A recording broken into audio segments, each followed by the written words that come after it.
Have you ever tripped over a sock, not yours of course, and thought, how can this possibly be invisible? Welcome to the small, silent dramas of the home. This podcast is here to reveal these mysteries, to explore the curious topographies of male habitation, the odd rituals of spatial blindness, and the deeper neurological grooves that shape the way men live in their homes. Welcome to A Gentleman's Home, the podcast, a modern approach to men's interiors grounded in brain science. I'm DALE Cohen, trained as an architect with a practice in interior architecture and interior design, and founder of DALE COHEN DESIGNSTUDIO and A Gentleman's Home. With 2 degrees in architecture, years spent in academia, and more than 2 decades navigating the layered choreography of built space and human behavior in my professional practice, I've come to understand that designing for men requires more than style, it requires insight. From close observation, my research into brain science, and more than a decade of therapy, yes, I said therapy, I have learned that the floor is not a place where socks fall. It can be construed as a site of miscommunication, of assumptions, and of design opportunity. So let's unpack it. I'm delighted that you're joining us today.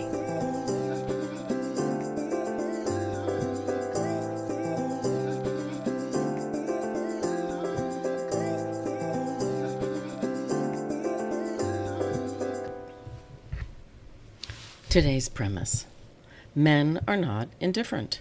They are simply wired differently. So let's paint a picture. It's a Saturday afternoon. You're in a cavernous big box furniture store with too much overhead lighting, something akin to an airport. A couple is locked in a slow-moving domestic negotiation. She's peppering him with questions: sectional or sofa, beige or brown. He looks like he's been summoned for jury duty on a holiday weekend. And he mutters something inaudible, unhelpful, and deeply non-committal. This scene is so common it might as well be on a loop in the Museum of Modern Art of Relationships. And if my work does anything, and I mean anything, to disrupt this all too familiar heterosexual furniture shopping dynamic, it is this: do not take a man shopping for furniture ever. If he goes of his own accord, separate story. And I say this as a woman. I say this as a designer. I say this as someone who's had a front row seat to this tragedy of errors for over 2 decades. It plays to type. Yes. It's reductive. Yes. It's also, brace yourself, true. Because here it is. What I have seen time and time again: most men do not want to shop for their homes. It's not because they're lazy. It's not because they're indifferent. But because, frankly, they have no idea where to engage in the conversation. It is as if you are speaking Greek to him. Now, let me cut off the objections right here. Yes, there are men who love to shop. God love you, who have a strong sense of their opinions, whether it's tile grout or cabinetry or throw pillow density. And to those men, I say, I love you. I release you to the universe. This episode is not for you. You're a beautiful anomaly. Go forth and match your sofa to your soul. For the other 90% of men, stick with me. I have thoughts. The domestic blind spot. In the U.S., for the past 150 years plus, the domestic realm, the home, the hearth, the habitat, has been firmly placed in a woman's jurisdiction. Whether women are naturally good at it or not was completely beside the point. It was handed to them like a corsage at a prom and just expected to fit. Men were given the garage, the grill, the remote control, and they played along, sometimes out of convenience, sometimes out of conditioning. Feigning disinterest became a strategy. Whatever you want, honey, became the default response. And somewhere along the way, men opted out of the conversation entirely, and we let them. And here's the kicker. I've come to believe that many women do not actually want their partner's opinion. What they want is the green light to buy the sofa that they've already picked out. The illusion of collaboration is a cultural courtesy. Screech all you want. I have seen too many consultations end with the husband blinking blankly, while the wife pretends his mumble meant something. This is not about assigning blame. It's about examining the choreography we have all agreed silently to follow. Here's brain science to the rescue. Yes, really. Now here's where it gets kind of radical. There is actual science, peer-reviewed, non-gender war-starting science that shows men and women's brains are shaped differently. Women's brains are larger. We do more neural processing. It's not a matter of IQ or capacity. It's about focus. Women have diffuse awareness. Men have single focus. And that's not a BuzzFeed quiz result. It's evolutionary biology. A few million years ago, when women were smaller and more physically vulnerable to threats, like being eaten, they developed heightened environmental awareness to stay safe. Think built-in radar. Constantly subconscious scanning of the surroundings. Ask any room of people who is always subtly scanning for danger. Every woman raises her hand. The men, crickets. Not because they're careless, but because they do not need to. That mental bandwidth goes elsewhere. And that's why women walk into a room and notice the drapery, the rugs, the seating pattern, the lighting, the fact that a chair is out of place or that something has been changed. They notice, and here's the real difference. They verbalize it constantly. Men walk into the same room and they sit down. That's right, I just said they sit down. They do not comment because they do not feel compelled to. They're not scanning. They're not subtly, subconsciously running safety checks. They're present in the room, but they're not narrating it. This is, by the way, why men do not see dirty dishes in the sink. They're not ignoring them. They're simply not tuned into the frequency that broadcasts domestic disharmony. And here is where we shift gears. Just because men are not narrating their surroundings does not mean that they do not notice them. If that were true, they'd be bumping into furniture like Roombas with dead batteries.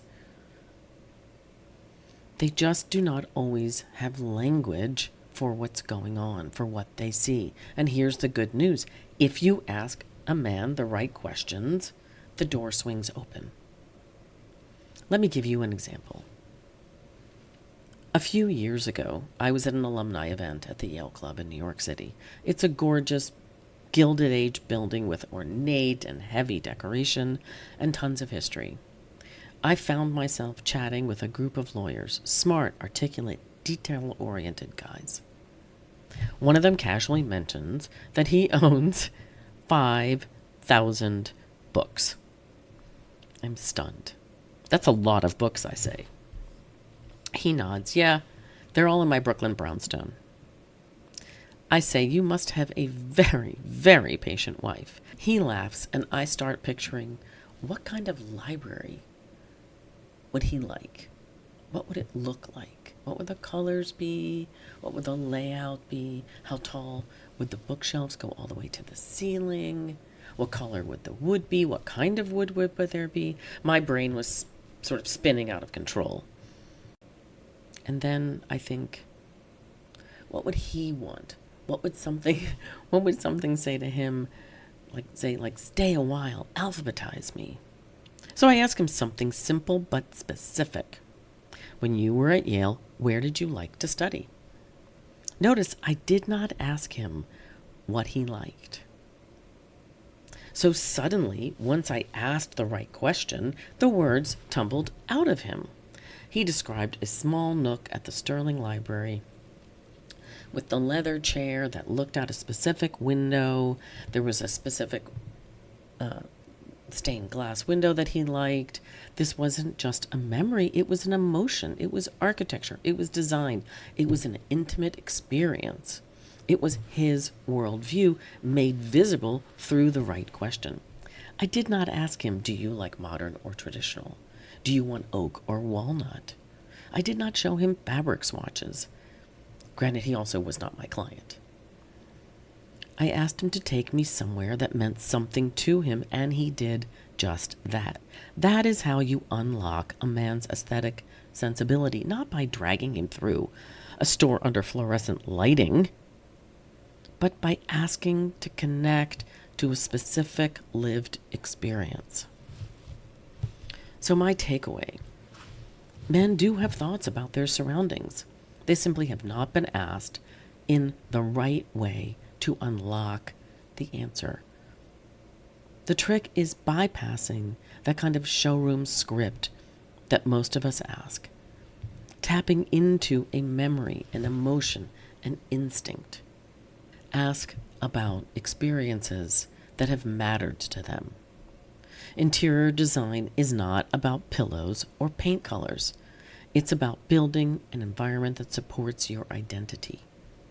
And when you ask the right questions, men do not just show up for the process, they become active participants in shaping the spaces that they live in. Their voice is heard.